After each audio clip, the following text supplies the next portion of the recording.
इतिहास घडवणारी माणसं इतिहास विसरू शकत नाहीत. हा एक इतिहास आहे.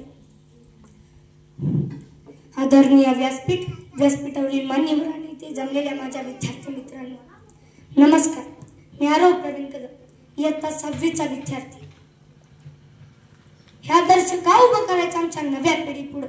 याच्यातून आम्हाला एखादा भगतसिंग हवा, एखादा राजगुरू, एखादा सुखदेव, एखादा बाबू गेलो ही आमची सगळ्यात मोठी अपेक्षा आहे. भगतसिंगांचे वडील मागे लागले, लग्न कर लग्न कर, लग्नाच्या वयाचा झाला असा.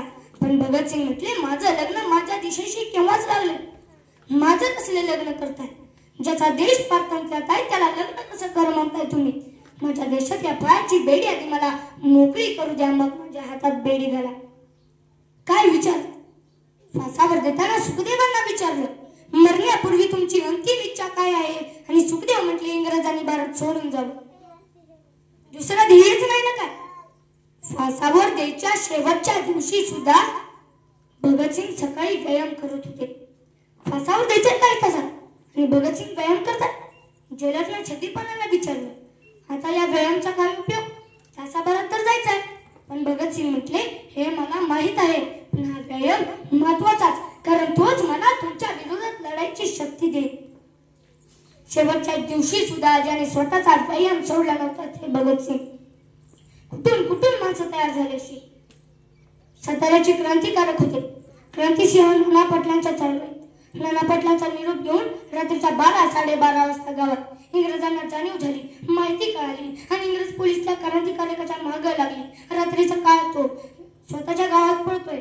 इंग्रजांच्या शिट्ट्यांचा आवाज आणि बॅटीचा झोप त्याच्यावर पडतोय. पळता पळता तो स्वतःच्या घराच्या गलीत आला. इंग्रज पाठीमागेच होते, पण इंग्रजांना हुलका दिली आणि तो स्वतःच्या घराच्या मागच्या भिंतीवर चढला. त्यावेळेस त्याच्यावर बॅटीचा झोप पडला आणि शिट्टीचा आवाज आला आणि त्याने क्षणाचाही विचार न करता मागच्या घराच्या भिंतीवर हात खोलीत उडी घेतली. पण जिथं उडी पडली तिथं पायाला काहीतरी मांस लिबिलिबीत लागलं. पण बघायला काय वेळ नव्हता. सर्दीच्या अंधारात गुप झाला.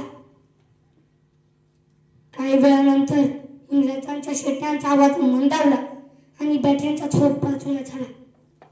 सुरक्षितेची जाणीव झाली आणि तो हळूच अंधारातून बाहेर आला. पण डोक्यात एकच, मगाशी आपण जिथं उडी घेतली तिथं पायाला काहीतरी मांस लिबलिबीत लागलं. ते काय बघायला तो पुढे गेला. हातातली पिट्टी शिकवली आणि क्षणातच तिथं कोसळून पडला.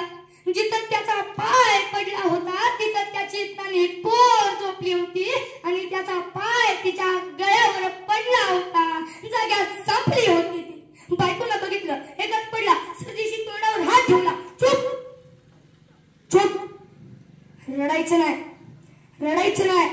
विमान बाळक, तुझी पोर देशासाठी गेली, तुझी पोर मातीसाठी गेली. चुप, रडायचं नाही.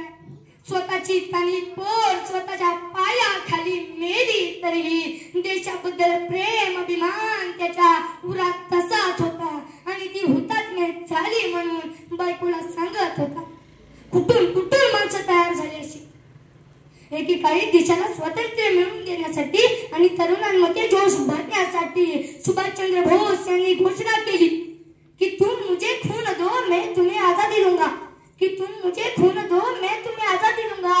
पण आताची परिस्थिती काय झाली आहे? आताची मुलं काय म्हणतात की तुम मुझे तंबाखू दो मैं तुम्हें चूना दूंगा.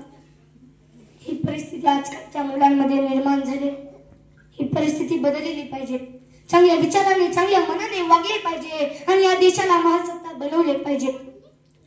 जाता जाता मी नेहमी एक गोष्ट सांगत असतो, आपली पोरं पहिलं पायावर उभा राहू द्या. त्यांना 3 नियम सांगा. त्याच्या हातात कंदील द्या आणि त्याला सांगा, तुझ्या पावलापुरता तुला प्रकाश आम्ही दिला आहे, आता तुझी वाट तू निर्मायची. आणि त्याला दुसरा नियम सांगा, जे माणसं पायाने चालतात ते अंतर काढतात, जे माणसं पायाने चालतात ते अंतर काढतात आणि जे माणसं डोक्याने चालतात ते ध्येयापर्यंतच पोहोचतात. आणि त्याला तिसरा नियम सांगा, आपल्या डोक्यात आणि आपल्या शेतात काय पिकतं त्यापेक्षा बाजारात काय विकतं हे ज्याला कळतं तोच खरा समाज जागा करतो. एवढे बोलून मी माझे भाषण संपवतो. धन्यवाद.